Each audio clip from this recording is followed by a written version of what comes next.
എന്തുകൊണ്ടായിരിക്കാം ആര്യയുടെ രണ്ട് റിലേഷൻ, ആദ്യത്തെ ഹസ്ബൻഡിൽ നിന്നും നിങ്ങൾ ഡിവേഴ്സായി, രണ്ടാമതൊന്നും വന്നു, അതും ഇപ്പൊ ഇങ്ങനെ വന്നു, എന്തുകൊണ്ടായിരിക്കും എന്നാ ആര്യക്ക് തോന്നണത്? ആദ്യത്തെ റിലേഷൻഷിപ്പ് എൻ്റെ പ്രശ്നമായിരുന്നു. I was wrong from my side. അത് ഞാൻ ഇതിനു മുമ്പുള്ള ഒരു പ്ലാറ്റ്ഫോമിലും പറഞ്ഞിട്ടുള്ള കാര്യമാണ്. ഞാൻ അത് ഡീറ്റെയിൽ ആയിട്ട് പറയുന്നില്ല, പക്ഷെ ഇറ്റ് വാസ് തറലി മൈ മിസ്റ്റേക്ക്. അത് ഞാൻ അക്സെപ്റ്റ് ചെയ്യുന്നു. ആ റിലേഷൻഷിപ്പ് അങ്ങനെയാണ്, അത് വേണ്ടാന്ന് തോന്നിയത്. അത് പിന്നെ എൻ്റെ ഒരു അത് കഴിഞ്ഞ് കുറെ നാൾക്ക് ശേഷമാണ് ആര്യക്ക് എന്റെ മിസ്റ്റേക്ക് ആണ് എന്നുള്ളൊരു റിയലൈസേഷൻ അല്ല, അത് ആ സമയത്ത് എനിക്ക് ആ റിയലൈസേഷൻ ഉണ്ടായി. അങ്ങനെയാണെങ്കിൽ ഫൊഗീവ് ചെയ്യില്ലായിരുന്നോ? ചെയ്യാമായിരിക്കാം, പക്ഷേ നമുക്ക് എപ്പോഴും ഉള്ളിൽ ഇങ്ങനെ ഒരു പേടി കിടക്കും. വീണ്ടും വീണ്ടും നമ്മുടെ ലൈഫ് ഇനി മുന്നോട്ട് ഒന്നിച്ചു പോകുമ്പോ ഇത് വരുമോ വീണ്ടും അതിനുള്ളിൽ. Shouldn't bother us. പിന്നെ I thought he deserves A better life. അപ്പൊ അവിടെ ആര്യ തെറ്റ് ചെയ്തതിന്റെ ഒരു അതെ, എനിക്കൊരു ഗിൽറ്റ് വന്നതാണ് അവിടെ.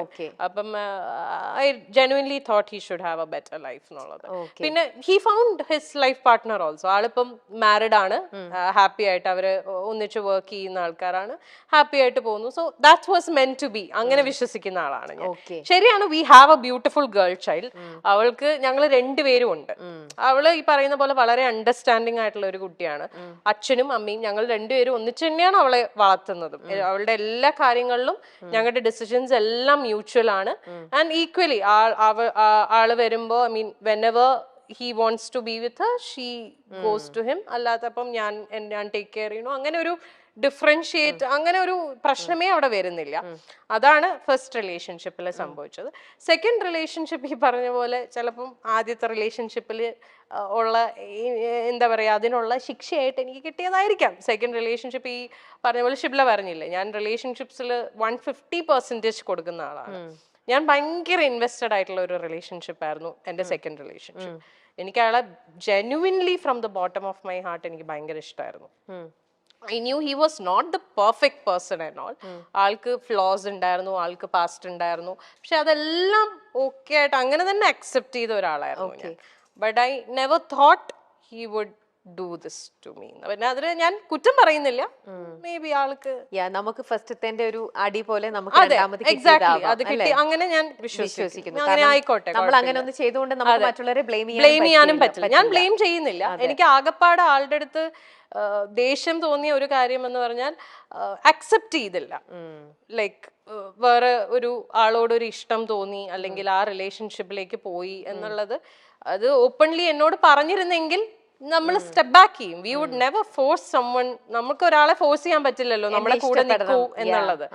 അത് ഓപ്പൺ ആയിട്ട് പറഞ്ഞിരുന്നെങ്കിൽ കുറച്ചും കൂടി നേരത്തെ, കുറച്ചും കൂടി ബെറ്റർ ആയിട്ട് എനിക്ക് ഇതൊന്ന് കം ഔട്ട് ചെയ്യാൻ പറ്റിയേനെ with the help of my people. പക്ഷെ അത് സംഭവിച്ചില്ല. അപ്പോൾ ഇത്രയും ട്രൂ ഫ്രണ്ട്സിനെ പോലെ തന്നെ ചില ഫ്രണ്ട്സ് അപ്പൊ ആര്യനെ ചീറ്റ് ചെയ്തിട്ടും ഉണ്ടാവണം. യെസ്, അല്ലേ? ഉണ്ട്. അതുകൊണ്ടാണല്ലോ ഇങ്ങനെ ഒന്ന് സംഭവിച്ചത്. അല്ലേ? അതും ശരിക്കും ഭയങ്കര പെയിൻഫുൾ ആയിട്ടുള്ള, ഇറ്റ് ഈസ് വെരി പെയിൻഫുൾ. കാരണം ആരും ഒരിക്കലും എക്സ്പെക്ട് ചെയ്തിട്ടുണ്ടാവില്ല ഈ ഒരു സാധനം ആ ഒരു പർട്ടിക്കുലർ പേഴ്സണിൽ നിന്ന് വരും. എക്സാക്ട്ലി, അതാണ് എനിക്ക് ട്രോമയായി പോയത്. അതിപ്പോ മേ ബി ഞാൻ അറിയാത്ത ഒരാളായിരുന്നെങ്കിൽ എനിക്ക് ചിലപ്പം ഇത്രയും ബുദ്ധിമുട്ടുണ്ടാവില്ല. ഇത് എനിക്ക് ആ പെയിൻ ശരിക്കും കിട്ടുന്നു, കാരണം എനിക്ക് റിലേറ്റ് ചെയ്യാൻ പറ്റുന്നുണ്ട്. എന്റെ കണ്ണിപ്പം നിറയാണ് ആക്ച്വലി. കാരണം ആ ഒരു വേദന ഒരു ലേഡി എന്നുള്ള രീതിയിൽ എന്റെ കണ്ണ് നിറയണം.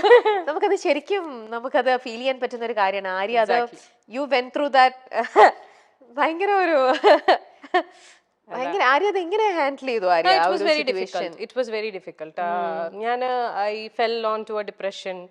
ഭയങ്കര ബുദ്ധിമുട്ടായിരുന്നു. I lost myself. നമുക്കത് കാരണം നമ്മൾ ജീവനായിട്ട് നമ്മുടെ കൂടെ നിർത്തിയിട്ടേ അവൾ എനിക്കിട്ട് ഇങ്ങനെ പണിയ എന്നൊക്കെ പറയണത് ശരിക്കും. അതെ, എന്റെ കാര്യത്തിൽ കുറച്ചും കൂടെ ബുദ്ധിമുട്ടായി പോയത്, ഞാൻ ഇതെല്ലാം ഫേസ് ചെയ്യുന്നത് ലോക്ക്ഡൌണിന്റെ സമയത്താണ്. മൊത്തത്തിൽ ഞാൻ പെട്ടുപോയ അവസ്ഥയായിരുന്നു. Like I couldn't do anything. എന്നുവെച്ചാൽ നമുക്കിപ്പോ ഒരു കൗൺസിലറിന്റെ അടുത്ത് പോലും പോവാൻ പറ്റത്തില്ല എന്നുള്ള ഒരാളെ ഇപ്പം നമ്മൾ പറയും ഓക്കെ ഫ്രണ്ട്സിന്റെ അടുത്ത് പോയിരുന്ന് ചിലപ്പോ സംസാരിച്ചാ ഓക്കെ, എങ്ങനെ പോവാനാ? മുറിന്ന് പുറത്തിറങ്ങാൻ പറ്റില്ല, because we are all lockdown. ആകപ്പാടെ ഈ കമ്മ്യൂണിക്കേഷനേ ഉള്ളൂ. പക്ഷെ എത്രയൊക്കെ നമ്മൾ ഫോണിൽ കമ്മ്യൂണിക്കേറ്റ് ചെയ്താലും ഒരു ഫേസ് ടു ഫേസ് നമ്മൾ ഇപ്പൊ ഇങ്ങനെ ഇരുന്നൊരു ബ്രേക്ക് ഡൗൺ ചെയ്ത് പോയാൽ ചിലപ്പോൾ ഇതങ്ങ് പോവും. അതും ഫോണിൽ നമ്മൾ സംസാരിക്കുന്നതൊക്കെ തമ്മിൽ there's a lot of difference. അപ്പം ആ ഒരു സാധനവും എനിക്ക് കിട്ടിയില്ല. അപ്പൊ ഞാൻ മുഴുവനായിട്ട് ഞാൻ അതിൽ എന്താ പറയാ ഡ്രൗൺ ആയി പോയി. ആരാ പിന്നെ ആര്യനെ ഹെൽപ്പ് ചെയ്തത്? ഞാൻ തന്നെയാ. ഇപ്പൊ എന്ത് പറയാൻ വന്നു? പക്ഷേ ഈ പറഞ്ഞ പോലെ യുനോ ഒരു പോയിന്റിൽ നമ്മൾ റിയലൈസ് ചെയ്യും. എന്നെ ഈ പറഞ്ഞ പോലെ പുഷ് ചെയ്യാൻ അഫ്കോഴ്സ് എന്റെ ഫ്രണ്ട്സ് ഉണ്ടായിരുന്നു. ഒരു പോയിന്റ് എത്തിയപ്പോൾ അവരെല്ലാവരും റിയലൈസ് ചെയ്തു ദാറ്റ്സ് ഞാൻ മുങ്ങിക്കൊണ്ടിരിക്കുകയാണെന്നുള്ളത്. അപ്പൊ അവരെല്ലാവരും അവരുടെ എല്ലാ സൈഡിൽ നിന്നും മാക്സിമം പറ്റുന്ന രീതിയിലൊക്കെ എന്നെ സപ്പോർട്ട് ചെയ്തു. പിന്നെ എന്നെ ഏറ്റവും കൂടുതൽ എന്നെ ഇതിലേക്ക് തിരിച്ചു കൊണ്ടുവന്നത് ഇസ് മൈ ഡോട്ടർ. അവളൊന്നും ചെയ്തിട്ടല്ല, പക്ഷെ അവളുടെ പ്രസൻസ് ഇൻ മൈ ലൈഫ് അത് മതിയല്ലോ. നമ്മൾ ജീവിക്കുന്ന മക്കൾക്ക് വേണ്ടിയിട്ടാണ്.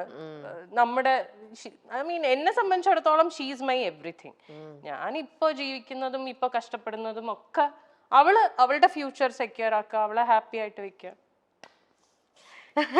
ശരിക്കും റിലേറ്റ് ചെയ്യാൻ പറ്റുന്നുണ്ട്. ആ ഫീല് കറക്റ്റ് ആയിട്ട് കിട്ടുന്നുണ്ട് ശരിക്കും. ഭയങ്കര ഇത് കണ്ടു കഴിഞ്ഞാൽ എന്നെ ഈ പറഞ്ഞ എന്റെ ഫ്രണ്ട്സ് എല്ലാരും ചീത്ത വിളിക്കും. എന്നോട് പല പ്രാവശ്യം പറഞ്ഞിട്ടുണ്ട്, ഇനി മേലാൽ ഇതും പറഞ്ഞുകൊണ്ട് എവിടെങ്കിലും പോയിരുന്നു മോങ്ങിയ.